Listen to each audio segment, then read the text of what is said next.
Hello guys and welcome to Skynomics academy. My name is Sunil Kumar Yadav और इस साल जो होगा वो हम लोग 11th क्लास को बहुत शानदार तरीके से पढ़ने वाले हैं। 11th में जो बिजनेस स्टडीज है और जो इकोनॉमिक्स है सीबीएसई का खास कर मैं यहाँ पर इस वीडियो में बात करूंगा। ठीक है, आईएससी बोर्ड वालों के लिए अलग जो है उसको मैं अलग वीडियो में कवर करूंगा, क्योंकि मैं उसको अलग तरीके से अलग वीडियो में पढ़ाने वाला हूँ। ठीक है, क्योंकि सारे एग्जाम का जो है वो अलग अलग पैटर्न है, तो हम लोग ऐसा नहीं कर सकते हैं कि एक ही में मिक्स कर दें, है कि नहीं। तो आज हम लोग सबसे पहले बिजनेस स्टडीज और इकोनॉमिक्स जो सीबीएसई क्लास 11th के लिए मोस्ट इंपॉर्टेंट है वो होने वाला है। ठीक है, अब 2-3 दिनों के बाद हम लोग स्टार्ट करेंगे 11th के सारे वीडियो, चाहे वो इकोनॉमिक्स हो चाहे वो एक तरीके से आपका देखने को मिले कि बिजनेस स्टडीज हो। ठीक है, आज हम लोग पहले समझ लेते हैं, क्योंकि हम लोगों के पास पहले ये होना चाहिए कि भाई आखिरकार क्या क्या सिलेबस है, क्या क्या हम लोग पढ़ने वाले हैं। तो उन सब सारे कॉन्सेप्ट्स को हम लोग एक एक कर देखेंगे और एक एक कर देखते हैं कि पहले कि आप मेरे साइड पर आप देख पा रहे होंगे। ठीक है, यहाँ पर अगर आप देख पा रहे होंगे, देखिए पहले बिजनेस स्टडीज का है, तो बिजनेस स्टडीज का हम लोग देख लेते हैं। तो बिजनेस स्टडीज में क्या है भाई, देखिए तो हमारे पास ये दिया हुआ है टोटल। अगर आप सीबीएसई के तौर तरीके से देखें तो सीबीएसई बोर्ड ने जो रिलीज करा है, तो यहाँ पर देखिए 80 मार्क्स का पेपर होगा, वो तो आप लोगों को पता ही है 11th का।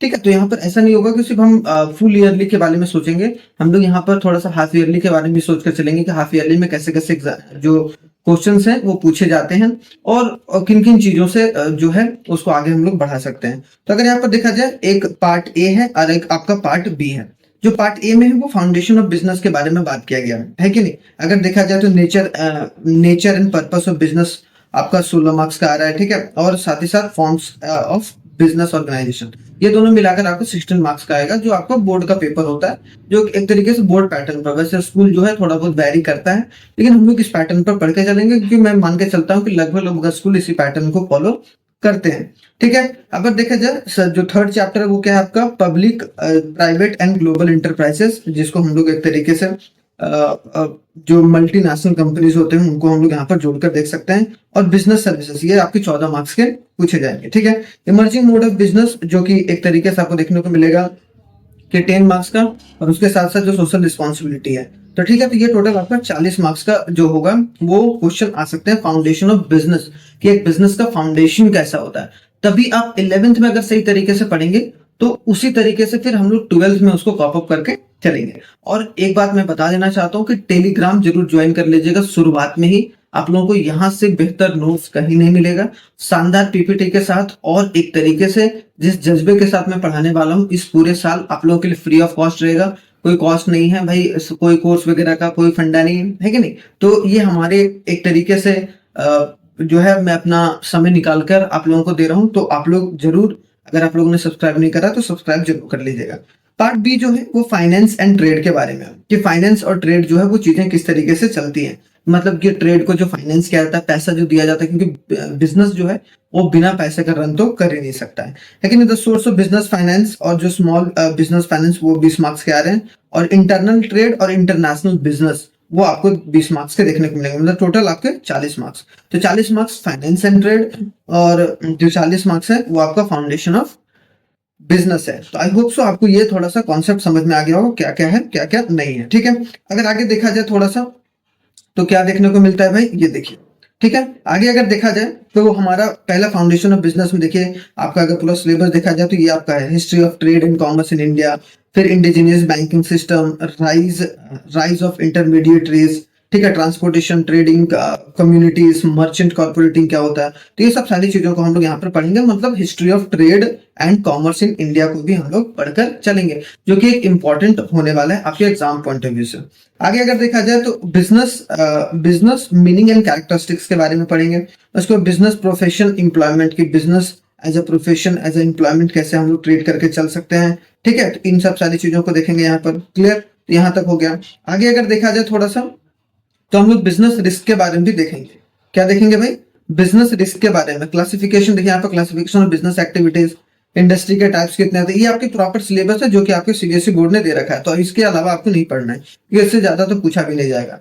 फिर कॉमर्स ट्रेड के बारे में, फिर बैंकिंग जो बिजनेस रिस्क है उसके बारे में, फिर फॉर्म्स ऑफ बिजनेस पे यूनिट 2 में देखिए सोल प्रोप्राइटरशिप, मेरिट क्या होते हैं, लिमिटेशंस क्या होते हैं, पार्टनरशिप के कॉन्सेप्ट क्या होते हैं, टाइप्स क्या होते हैं, मेरिट्स क्या होते हैं, लिमिटेशन ऑफ पार्टनरशिप क्या होता है, registration of partnership, partnership deed क्या होता है, कितने तरीके के पार्टनर्स होते हैं, ठीक है, उसमें नॉर्मल पार्टनर्स कौन होते हैं, स्लीपिंग पार्टनर्स कौन होते हैं, वो सब सारी चीजों को हम लोग देखकर चलेंगे।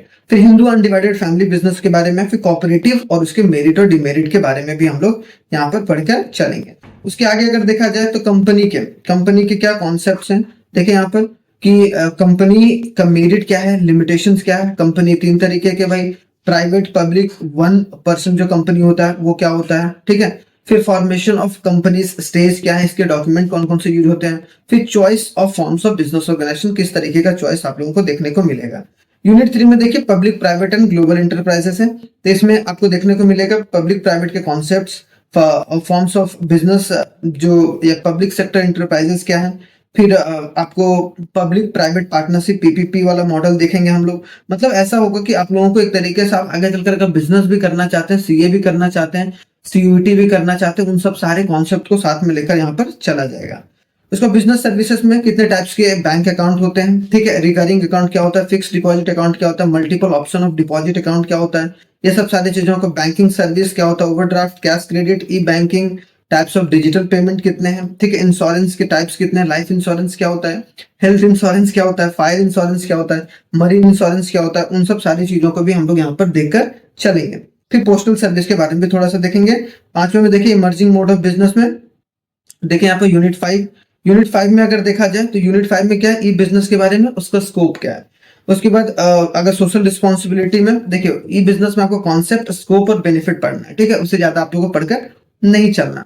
उसके बाद यूनिट 6 में देखिए क्या है, social responsibility of business ethics, उसके concept of social responsibility, case कैसा होता है सोशल रिस्पॉन्सिबिलिटी का, वो पढ़ना है, ठीक है। रिस्पॉन्सिबिलिटी क्या होता है भाई, एक ओनर का, एक इन्वेस्टर का, एक कंज्यूमर का, उसको देख के चलेंगे, ठीक है। फिर उसके बाद हम लोग आगे बिजनेस एथिक्स के बारे में, फिर सोर्स ऑफ बिजनेस फाइनेंस जो पार्ट बी का आ जाता है, उसमें हम लोग owner's fund, equity funds, preference shares क्या होता है वो पढ़ेंगे, बोरोड फंड्स में डिवेंचर, बॉन्ड, ये सब सारे कॉन्सेप्ट आपको पूरे साल में पूरे शानदार तरीके से पढ़ाने वाला हूँ, तो आप लोग जरूर जुड़िएगा, ठीक है। एक बार आप एक गो थ्रू कर लीजिएगा ताकि चीजें थोड़ा सा आपको आसान लगने लगे। उसके बाद एंटरप्रेन्योरशिप डेवलपमेंट, देख रहे हो, स्मॉल बिजनेस जो एंटरप्राइजेज है उसमें एंटरप्रेन्योरशिप डेवलपमेंट आप लोगों को यहाँ पर पूछा जा रहा है। प्रोसेस ऑफ एंटरप्रेन्योरशिप डेवलपमेंट क्या होता है, स्टार्टअप इंडिया स्कीम क्या है, ठीक है, इंटेलेक्चुअल प्रॉपर्टी क्या है, एंटरप्रेन्योरशिप क्या है, वो सब सारा, ठीक है। एमएसएमई जो एक्ट है 2006 वाला, जो छोटे छोटे बिजनेसेस होते हैं वो किस तरीके से रन होते हैं, उनको भी हम लोग यहाँ पर समझ के चलेंगे। फिर इंटरनल ट्रेड, तो इंटरनल ट्रेड के ये सब है कि टाइप्स ऑफ रिटेल क्या होता है, इटिनेरेंट्स कौन होते हैं, ठीक है, स्मॉल स्केल जो फिक्स्ड शॉप रिटेलर के वो क्या होते हैं। फिर अगर देखा जाए जो इंटरनेशनल ट्रेड क्या होता है भाई, कॉन्सेप्ट है क्या, बेनिफिट्स है, एक्सपोर्ट ऑफ ट्रेड है, इंपोर्ट ट्रेड है, ठीक है, तो इन सब सारी चीजों के बारे में हम लोग यहाँ पर पढ़कर चलेंगे। तो आई होप सो यहाँ पर देखिए उसके बाद documents involve in internal trade, कौन कौन से डॉक्यूमेंट लगते हैं, और वर्ल्ड ट्रेड ऑर्गेनाइजेशन के बारे में यहाँ पर लास्ट में हम लोग देखकर चलेंगे। तो अगर आप लोग पूरा देखें तो आप लोग को सिंपल सी बात है कि आप लोग को कॉन्सेप्ट पता होना चाहिए और चीजें जो है वो आसान तरीके से आपको लेकर चलनी है। तो ये वाला पॉइंट जो जरूर याद रखिएगा, ये वाला जो पॉइंट है, ठीक है, तो ये वाला जो आपका मेन है मोटो वो रहना चाहिए, एक एक तरीके से आपको बिजनेस को लेकर चलना है, बिजनेस स्टडीज को लेकर चलना है। अब अगर देखा जाए थोड़ा सा, अब अगर देखा जाए तो हम लोग तरीके से कौन कौन से चैप्टर्स आ रहे हैं और किस तरीके से चीजें आगे बढ़ेंगे। तो ये आप देख रहे हैं कि 5-7 मिनट का जो वीडियो है, फिर 5-7 मिनट का आपको मैंने इकोनॉमिक्स का बता रहा हूँ अभी, और आपका इसके पहले क्या था, बिजनेस स्टडीज का था, ठीक है। तो अगर देखा जाए तो यहाँ पर इकोनॉमिक्स में देखा जाए क्लास 11th का वो क्या है भाई, पार्ट ए और पार्ट बी दोनों पूछा जाएगा। पहला क्या है आपका स्टैटिस्टिक्स वाला पार्ट है, और दूसरा क्या है माइक्रो इकोनॉमिक्स, क्योंकि आपका मैक्रो इकोनॉमिक्स कहाँ पर पूछा जाएगा, मैक्रो इकोनॉमिक्स आपका जो है 12th में, इंडियन इकोनॉमी और जो मैक्रो इकोनॉमिक्स। लेकिन यहाँ पर क्योंकि आप लोग अभी 10th से आए हैं तो आप लोगों को थोड़ा सा मुश्किल हो रहा होगा, तो आप लोग चीजें थोड़ी सी आसान हो जाएंगी अगर आप इन सब सारी चीजों को एक बार देख लेंगे। उसके बाद हम लोग 2 दिन के बाद जो होगा वो हर जो है वीक में जो वीडियोज होंगे वो आपको आते रहेंगे, चाहे वो बिजनेस का हो चाहे वो इकोनॉमिक्स का हो। तो यहाँ पर देखिए इंट्रोडक्शन पढ़ना है पहले, उसके बाद collection, organisation and presentation of data पढ़ना है, फिर statistical tool, mean, mode, median, जितने भी सारे हैं उन सब सारे चीजों को हम लोग देखकर चलेंगे। हमें डिटेल में आप लोग अभी बताने वाला हूँ कि कौन कौन से स्टैटिस्टिक्स में चैप्टर्स भी हैं, ठीक है। चलिए आगे देखते हैं। पार्ट बी में जो होगा मतलब स्टैटिस्टिक्स 40 मार्क्स का आएगा, जिसमें फॉर्मूला बेस्ड रहता है भाई, फॉर्मूला याद करके चलिए, कॉन्सेप्ट समझ के चलिए, न्यूमेरिकल्स टाइप के क्वेश्चन रहते हैं, आराम से सॉल्व हो जाएंगे। ठीक है, अगर आप हाफ ईयरली के साथ साथ आप लोग जो ईयरली का भी कॉन्सेप्ट लेकर चल सकते हैं, क्योंकि मैं ये चाह रहा हूँ कि जो बच्चा मेरे से 11th में पढ़े वो बच्चा 12th में भी कैरी ऑन हो, ताकि वो कनेक्शन जो है वो बना रहे। ठीक है, तो आई होप सो आप लोग समझ पा रहे होंगे। पार्ट बी में देखा जाए माइक्रो इकोनॉमिक्स में इंट्रोडक्शन है, कंज्यूमर इक्विलिब्रियम एंड डिमांड है। ठीक है, प्रोड्यूसर बिहेवियर एंड सप्लाई है। उसके बाद फॉर्म्स ऑफ मार्केट यहाँ पर देखने को मिल पा रहा होगा आपको। अगर थोड़ा सा डिटेल में जाए आप थोड़ा सा सिलेबस को लेकर, देखिए स्टैटिस्टिक्स में क्या क्या सिलेबस है, पूरा नहीं पढ़ना है आप लोगों को, पूरा पढ़ने की जरूरत नहीं है। यहाँ पर देख रहे हैं यहाँ पर क्या इंट्रोडक्शन में व्हाट इज इकोनॉमिक्स क्या है भाई, meaning and importance of statistics in economics क्या है, कि क्या मीनिंग है, क्या इंपॉर्टेंस है, उन सब सारी चीजों को देखकर चला जा सकता है। ठीक है, उसके बाद यहाँ पर दूसरा देखा जाए कलेक्शन ऑफ डेटा में सोर्स ऑफ डेटा क्या है, प्राइमरी एंड सेकेंडरी डेटा।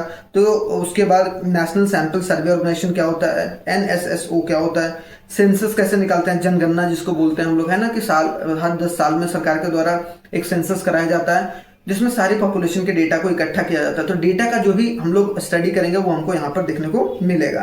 फिर ऑर्गेनाइजेशन ऑफ डेटा क्या, मीनिंग एंड टाइप्स ऑफ जो वेरिएबल्स क्या होते हैं, फ्रीक्वेंसी डिस्ट्रीब्यूशन क्या होता है, प्रेजेंटेशन ऑफ डेटा क्या होता है भाई, पाई डायग्राम, जो बार डायग्राम, उसके बाद फ्रीक्वेंसी डायग्राम, फिर स्टैटिस्टिकल टूल जो कि आपको देखने को मिलेगा यूनिट 3 में, है कि नहीं, यूनिट 3 में देखिए, है कि नहीं। उसका मेजर ऑफ सेंट्रल टेंडेंसी, ये बहुत इंपॉर्टेंट है। मीन मोड मीडियन बहुत अच्छे तरीके से मैं पढ़ाने की कोशिश करूंगा, और आई होप सो आप लोगों को बहुत अच्छा लगेगा इस बारी, और बहुत अलग तरीके से मैं पढ़ाने वाला हूँ पीपीटी के साथ, जो कि आपको टेलीग्राम पर मिलेगा। मैं बार बार बता रहा हूँ, टेलीग्राम का लिंक है नीचे, या फिर मैं बता देता हूँ, स्काइनॉमिक्स एकेडमी 10th 11th 12th नाम टाइप कीजिएगा तो आपको टेलीग्राम पर चैनल हमारा मिल जाएगा। ठीक है, और इसके अलावा कोई दूसरा चैनल है भी नहीं। ठीक है, तो ये बात जरूर याद रखिएगा, थोड़ा सा इसको आप लोग ज्वाइन कर सकते हैं।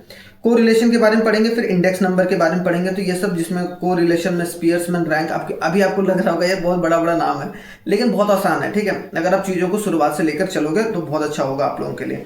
उसमें इंडेक्स नंबर में देखिए wholesale price index, consumer price index, inflation वगैरह से चीजें जो रिलेटेड हैं, उन सब सारी चीजों को हम लोग देखकर चलेंगे। अब आते हैं पार्ट 2 जो कि हमारा माइक्रो, मतलब पहला किताब स्टैटिस्टिक्स का, दूसरा किताब आपका माइक्रो इकोनॉमिक्स का देखने को मिलेगा। इसमें जो है हम लोग central problems of economy, opportunity cost, PPC curve, production आप समझ रहे होंगे, क्योंकि देखो माइक्रो इकोनॉमिक्स क्या होता है, छोटे लेवल पर पढ़ते हैं कि एक इंसान का जो है वो किस तरीके का नेचर होता है इकोनॉमी में, खर्च करने का, सेव करने का, या एक बिजनेस का किस तरीके से होता है। तो उन सब सारी चीजों को यहाँ पर हम लोग देखकर चलेंगे। क्लियर। उसके बाद देखिए दूसरा जो चैप्टर है, ठीक है, वो कंज्यूमर इक्विलिब्रियम एंड डिमांड, की कंज्यूमर इक्विलिब्रियम क्या डिमांड है। तो ये सब सारे जो होंगे आपके सिलेबस यहाँ पर रहने वाले हैं। प्रोड्यूसर बिहेवियर एंड सप्लाई, ठीक है, शॉर्ट रन लॉन्ग रन, इसमें देखिए ये सब सारा जो होगा वो चीजें मैं पढ़ाऊंगा, बस आप एक बार गो थ्रू करके चल जाइएगा ताकि चीजें आपको आसान लगने लगे। लास्ट में perfect competition, price determination of a simple application, जिसमें प्राइस सीलिंग, जैसे आपने एमएसपी का नाम बहुत सुना होगा, है कि नहीं, कि सरकार एमएसपी का जो प्राइस है, मिनिमम सपोर्ट प्राइस, वो कितना कर लेती है, क्या नहीं कर लेती, थोड़ी बहुत चीजें जो आपने 10th के इकोनॉमिक्स में पढ़ी होंगे, ठीक है, उसी को हम लोग डिटेल में कैरी फॉरवर्ड करेंगे और बहुत शानदार तरीके से मैं सारे कॉन्सेप्ट को यहाँ पर पढ़ाने वाला हूँ। ठीक है, तो आई होप सो आप लोगों को मजा आया होगा। ठीक है, इन सब सारी चीजों को देखकर, और जो भी चीजें हैं उसको हम लोग देखकर चलेंगे। ठीक है, और जैसा कि प्रिपरेशन के बारे में बता रहा हूँ कि लगभग आपको देखा जाएगा कि 4 से 5 वीडियो इकोनॉमिक्स और बिजनेस स्टडीज का दोनों मिलेगा आपको वीक में, हर एक वीक में।